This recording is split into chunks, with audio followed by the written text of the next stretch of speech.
Pessoal, eu estou de volta com mais um vídeo e agora mais um vídeo respondendo perguntas.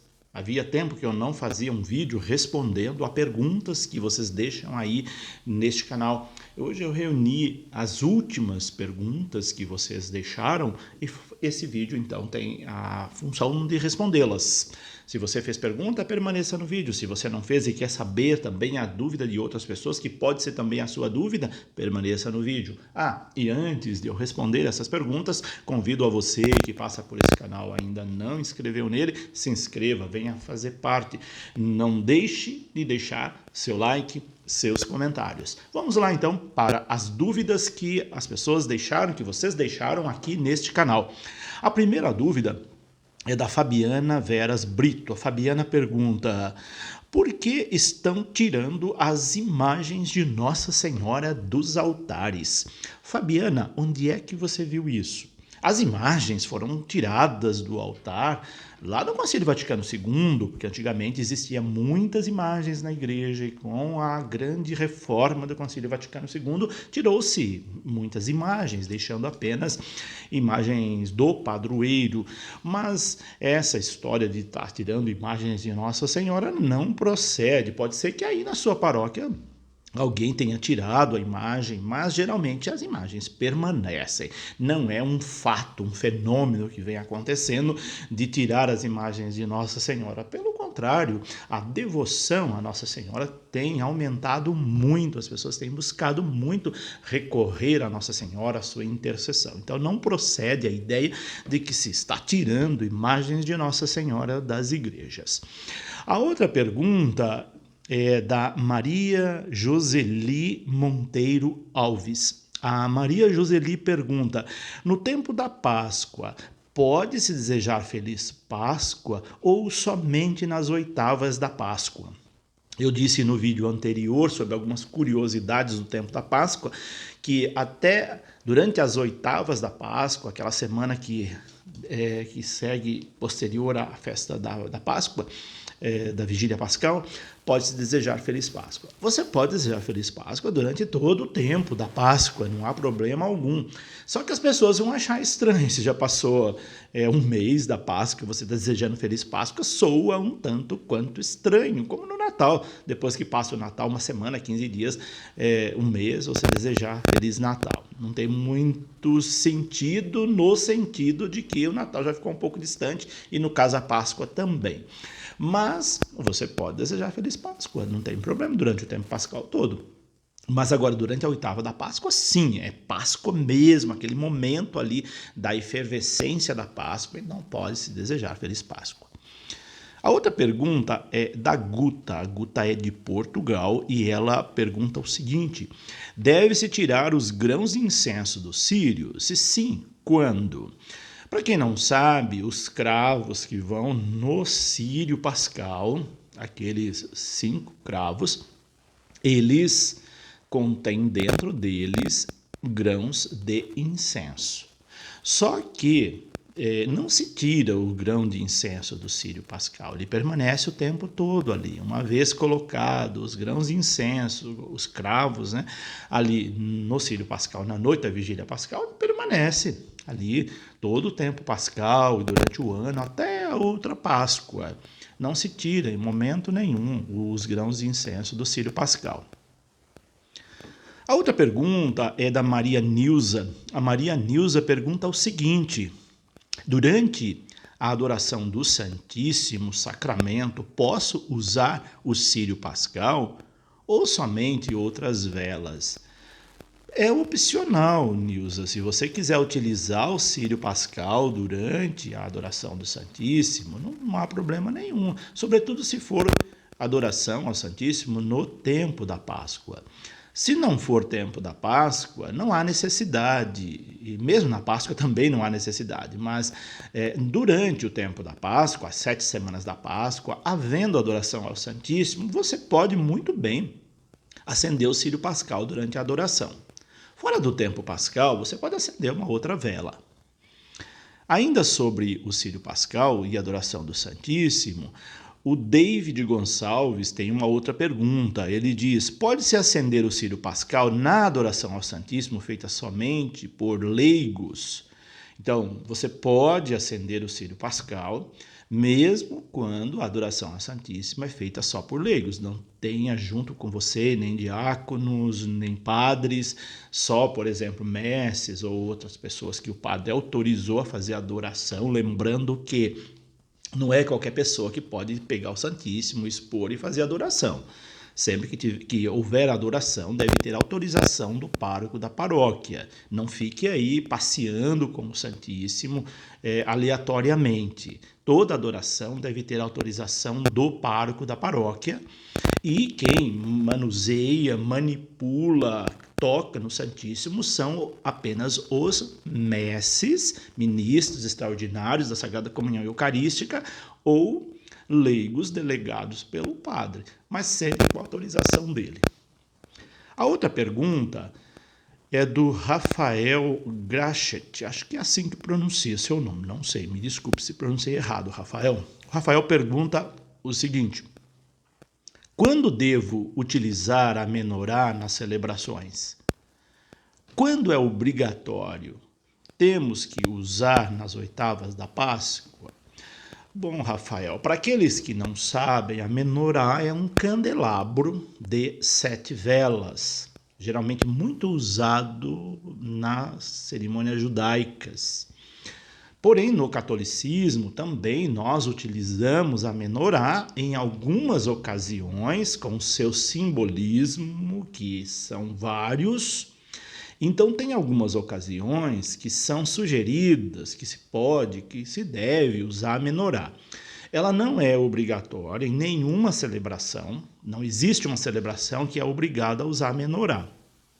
Mas você pode utilizar a menorá nas oitavas da Páscoa, na celebração da Páscoa, nas oitavas da Páscoa, você pode usá-la na Quinta-feira Santa, pode utilizá-la em cerimônias do Crisma, pode utilizar na Vigília Pascal, pode utilizá-la na celebração do Divino Espírito Santo, simbolizando aí os 7 dons, as 7 velas da menorá, enfim, de acordo com as circunstâncias, a equipe de liturgia vai verificar estas circunstâncias, cabe bem a utilização da menorá. Até quando, por exemplo, o bispo vai celebrar na paróquia, você pode utilizá-la, mas não existe uma obrigatoriedade, assim, nessa data é obrigatório usar a menorá, não tem isso. A outra pergunta é da Cida. A Cida pergunta: caso a igreja não tenha círio pascal para usar nas celebrações de batizados, o batismo é válido? Sim, não é o círio pascal que valida o batismo, ele é um complemento, ele é necessário, é importante que tenha o círio pascal, mas se você mora numa comunidade onde não tem o círio pascal, uma capela, e ali acontece batizado sem o círio pascal, o batismo é válido do mesmo jeito, não é o círio pascal que valida um batismo. Então pode ficar tranquila com relação a isso. Um batismo aconteceu sem ter o círio pascal, ele é válido do mesmo jeito. A outra pergunta é da Elisandra Garcia. A Elisandra Garcia pergunta: se o tabernáculo estiver ao lado do altar, faça a genuflexão ao entrar e sair da igreja? Para quem não sabe, tabernáculo é lá onde está o Santíssimo, o sacrário. Sacrário e tabernáculo é a mesma coisa. Então, a Elisandra pergunta se, no caso, o tabernáculo estiver ao lado do altar, se faz a genuflexão ao entrar e sair da igreja. Depende do tamanho da igreja. Se é uma catedral gigantesca, geralmente as catedrais têm capela do Santíssimo, mas se você vai passar diante do tabernáculo, diante do sacrário, pede-se que se faça a genuflexão. Se ele está bem de frente ao altar ou em frente ao altar, às vezes o tabernáculo, o sacrário está atrás do altar, né? Então, as igrejas antigas eram assim. Se aí na sua igreja está atrás ou ao lado, ao passar deve ser feita a genuflexão. Quando o altar está sozinho, faz só a vênia. Quando há o sacrário ou o tabernáculo, aí se faz a genuflexão. Então deve-se fazer a genuflexão, sim. A outra pergunta da Rita Alves. A Rita pergunta: a pessoa pode fazer o comentário no celular?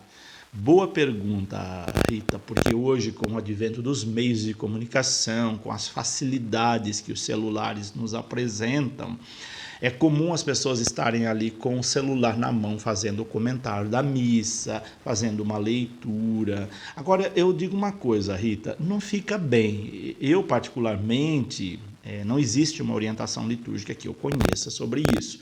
Mas, pelas circunstâncias, eu acho que não fica bem você estar com o aparelho na mão, fazendo comentário, fazendo leitura, ou mesmo proclamando um salmo. Para as leituras, para os salmos, nós temos livros próprios na liturgia. Para o comentário, mesmo tendo uma certa informalidade, eu penso que não fica bem estar fazendo comentário de um celular, porque o celular ele é sinônimo de dispersão, é uma ferramenta que a gente usa para tantas outras coisas e que deveria ficar guardadinho em casa na hora da missa. Então não é aconselhável fazer comentário a partir de celular.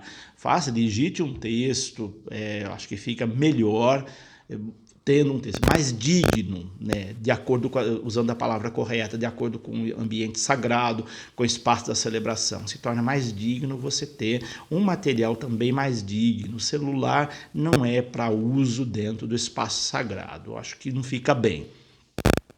A outra pergunta é do Gilvan Santos. O Gilvan pergunta: faço a genuflexão antes de abrir o sacrário ou após abri-lo? E ele completa: antes de fechá-lo, faço também a genuflexão ou após fechá-lo?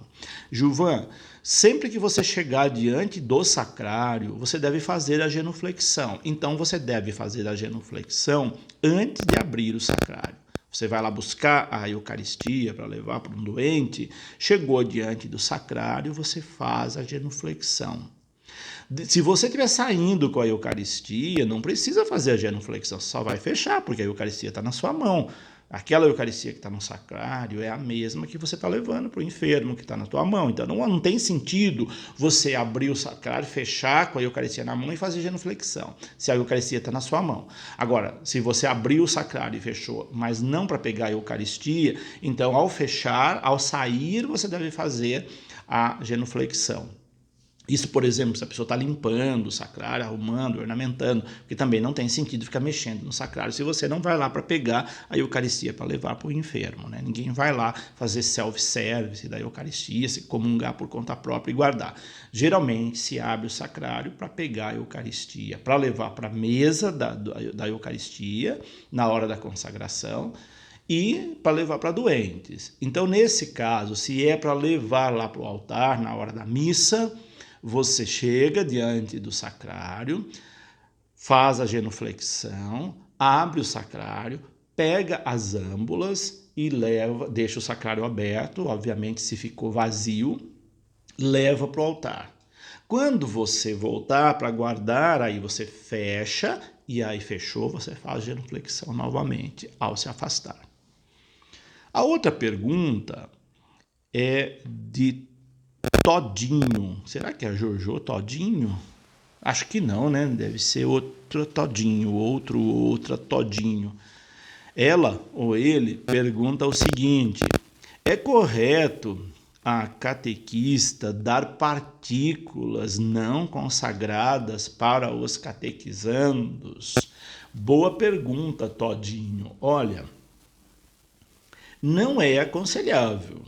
Eu sei que tem pessoas que fazem isto, mas não é catequético, não ajuda em muito isso, pelo contrário, acaba criando uma banalização, mesmo não sendo hóstia consagrada, a criança vai achar que é igual a hóstia não consagrada e a Eucaristia, o que não é igual no sentido de essência, para quem entende o que é a diferença. Para quem não tem fé, para quem não entende, é tudo igual. Então o perigo está nisso, das pessoas acharem que aquele pãozinho que ela recebeu lá do armário é o mesmo da hóstia consagrada que agora foi transubstanciada no corpo de Cristo. Por isso, é melhor não fazer isso, é melhor não dar partícula não consagrada. Mesmo quando for orientar, na hora, às vésperas da primeira Eucaristia, para fazer aquele encontro prático, como receber a Eucaristia, faça com um pãozinho, pão ázimo, mas não faça com hóstia, porque pode confundir a cabeça da criança. Como também não é aconselhável pais que depois a criança está querendo vir o pai comungar, a mãe comungar e quer a Eucaristia e vai lá na sacristia para pegar uma partícula. Não é educativo isso, as crianças podem confundir depois. Acho que nesse momento uma catequese dos pais é muito mais válida do que ir lá na sacristia pegar uma hóstia não consagrada e dar para a criança. É muito mais educativo aproveitar essa ocasião para você, pai, mãe, catequista, dar uma catequese para a criança sobre a Eucaristia, mas não dar a hóstia sem consagrar para a criança, porque ela vai achar que é tudo igual depois. Então essas são algumas perguntas que foram deixadas aí nos últimos vídeos que eu selecionei para esse vídeo de hoje.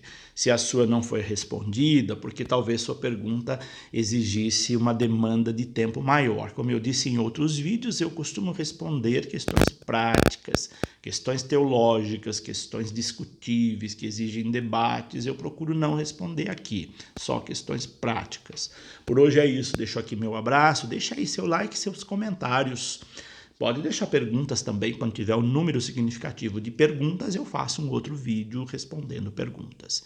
Que Deus os abençoe, uma feliz e santa Páscoa e até o nosso próximo vídeo. Que Deus os abençoe, em nome do Pai, do Filho e do Espírito Santo.